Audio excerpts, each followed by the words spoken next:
ይታያል ከሩቅ ይሸታልና በዕጣኑ አባቶቻችን የሚባርኩን በዕጣኑ በመካከላችን እየተመላለሱ የሚያጥሩን ለዚህ ነው። እናንተ ምእመናን ምዑዛነ ምግባር ወሃይማኖት ናችሁ።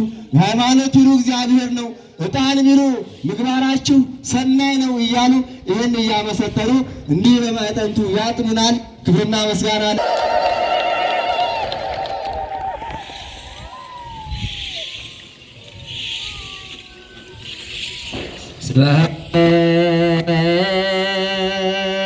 ተክብ ለስሉስ ቅዱስ የደውና በመንፈስ ቅዱስ ወልድ በመንፈስ ቅዱስ ስሉስ ሩይ ኩሉ ጊዜ ለዓለመ አሜን።